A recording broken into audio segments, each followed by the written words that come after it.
It's okay not to be okay, but I promise I'm trying. By rayrea118. Chapter 3. Harry and Ginny barely made it out of the train before it departed, and had to walk almost the whole length before they found Ron and Hermione seated towards the back, looking rather worried. However, their expressions cleared immediately when they saw the two. Ron barely gave them a chance to sit down before he was asking them where they had been. When I went back to grab my trunk, yours was already gone. Hermione said you'd probably left for the train, but we couldn't find you. What happened? If his expression hadn't been so worried, Harry might have been annoyed. As it was, he couldn't fault either of them for being concerned. He shrugged. Sorry, Ron. Ginny and I were heading down when McGonagall asked for a word. Ron and Hermione shared a quick glance. Is everything all right? Hermione ventured, wondering what the professor might have wanted the morning they were to depart for the summer. It was Harry and Ginny's turn to look at each other, once more seeming to share an entire conversation with just one glance. Finally, Harry turned back to his best friends and shrugged. We talked about a few things. She told me a little about my parents. His expression grew more pensive and slightly wistful. He made a mental note to speak with Neville sometime soon. He knew the shy boy lived with his grandmother, and was curious of what had happened to his parents. He wanted to know what had happened to his godmother. He smiled gratefully at Ginny when she grasped his hand once more, an action that garnered the attention of both Ron and Hermione, though neither chose to comment at the time. Clearing his throat, Harry continued, I don't really want to talk about it now. He braced himself for an explosion, but was surprised when neither commented. In fact, both seemed to understand, nodding in agreement. He let out a breath and decided to get in some reading now, while he still had access to his textbooks. Pulling out the arithmancy textbook was met with confusion by Ron and approval by Hermione. Mate, why are you reading that? You're not even taking arithmancy.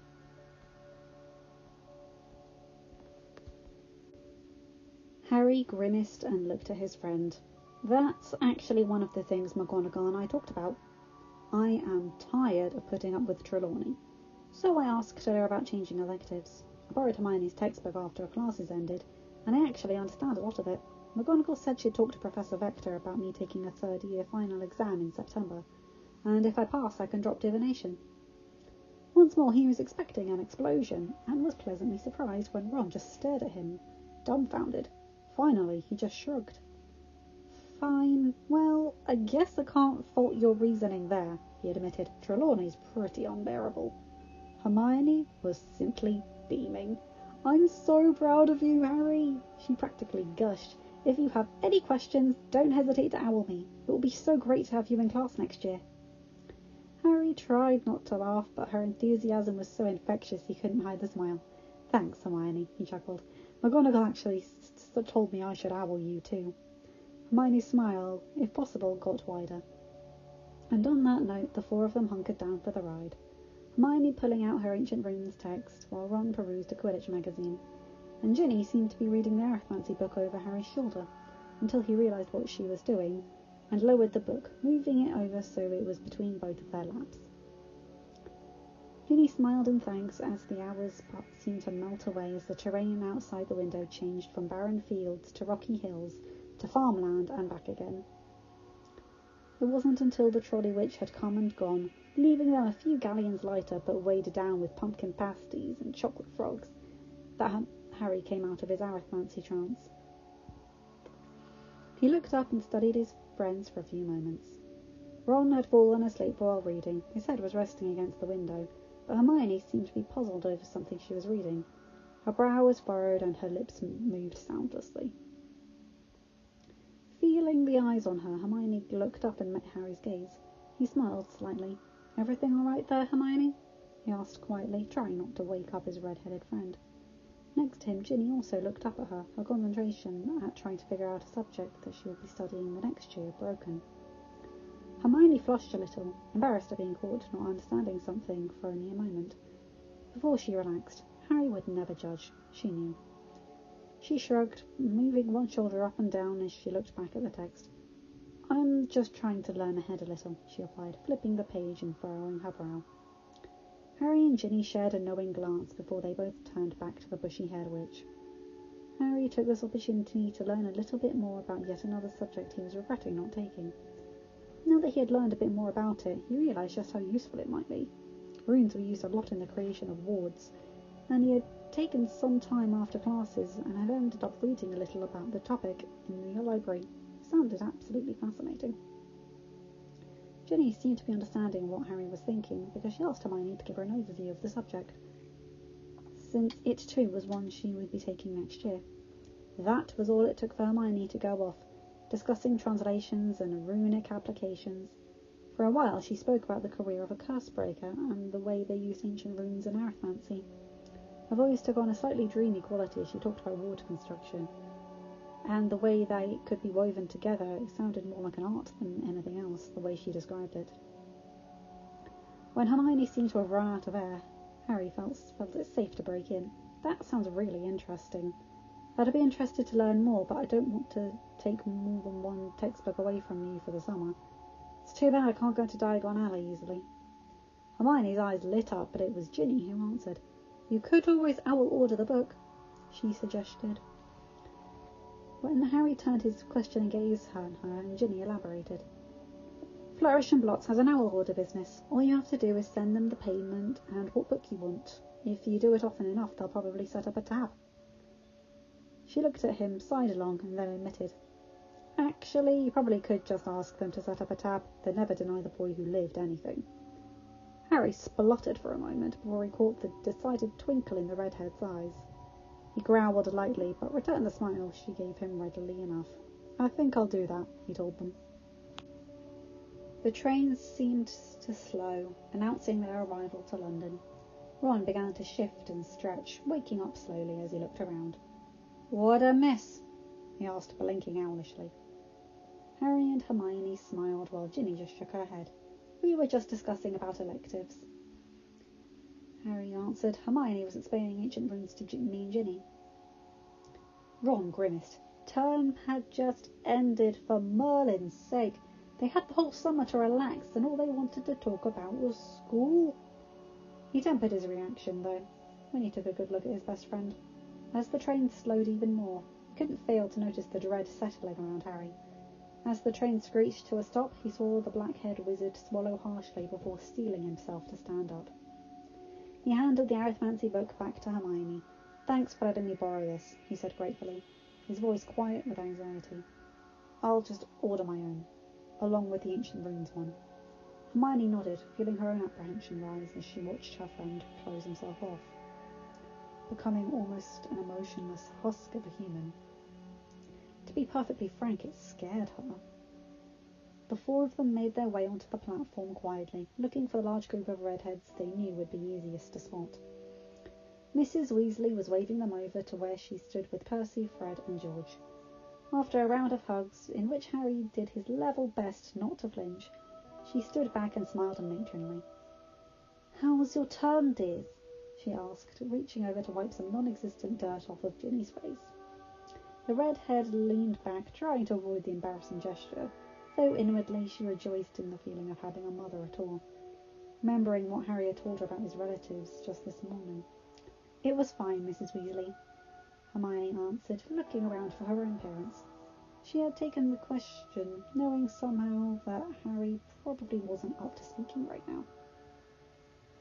Indeed, he simply nodded in agreement before turning to say goodbye to his friends. Hermione stopped searching as she turned back to him and wasted no time in grabbing him for a tight hug. She tried to pass on her support to him without saying anything, but she felt he understood when he began to hug her back. Stepping away, she lowered her voice slightly. If you need anything, don't hesitate to owl. Harry nodded and turned to Ron. The two boys shook hands, though their grasp was slightly tighter than normal, as Ron too offered his support. Ginny surprised everyone by following Hermione's lead and grabbing the boy for a tight hug. She squeezed her eyes shut tightly, but willing herself not to cry again. Not here, not in front of everybody. When they let go, both of their faces were slightly red, and Harry's eyes were suspiciously bright. Ginny couldn't help but hug him again, though this time it was slightly less unyielding, and she whispered, Remember, you promised me. You'll let me in, right? She felt him nod, Agnes, he replied. I promise. His voice was slightly muffled by her hair. They pulled away and again locked eyes. After a moment he smiled, though it seemed a little forced. All right, he told her, before turning to face the rest of the Weasleys. They all seemed confused at the closeness the two seemed to share, since, as far as they knew, the pair had never had a serious conversation. Ron couldn't help but wonder what had happened on the walk up to Gryffindor Tower that morning. He vowed to have a rather uncharacteristically serious conversation with his sister at the first opportunity. He said his goodbyes to the closest thing he really had to family before he decided it was time to face the music. He turned towards the barrier between platform 9 3/4 and the King's Cross station. On the other side he found a rather angry Vernon Dursley, waiting with an irritated Petunia and a bored Dudley. None of them said anything as they saw Harry. Petunia simply sniffed haughtily before Vernon spun on his heel and led the way back to the car. The trip back to Privet Drive was uneventful and, moreover, completely silent. Harry's imagination began to run away with him.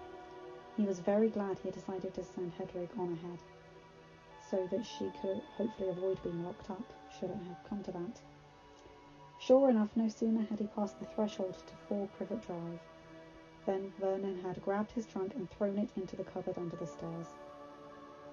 The next thing he did was grab Harry's arm and haul him up the stairs, where he was unceremoniously dumped on the smallest bedroom. He heard the locks engage as he absent-mindedly rubbed his arm where his uncle had grasped it. Clearly his idea of what this summer would entail hadn't been that far off the mark. He could only hope that McGonagall would remain true to her word and get him out of here quickly. Hedwig chose that moment to enter through the open window. Harry stroked her head as she came to rest on his shoulder. He smiled slightly. Just seeing the owl made him feel better. Harry took a moment to hunt around for a spare bit of parchment, on which he quickly scribbled a brief note to Flourish and Blots, asking that they owl him the third-year arithmancy textbook and the third and fourth Ancient Runes one as well.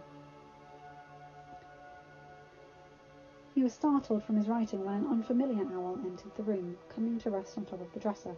Harry took the letter from the regal bird with a nod of thanks, hunting around in the top drawer for a bag of owl treats that he knew he had left there the previous summer, but he hoped they would be all right, since the other bag of treats he had was currently in his trunk, locked in the cupboard under the stairs.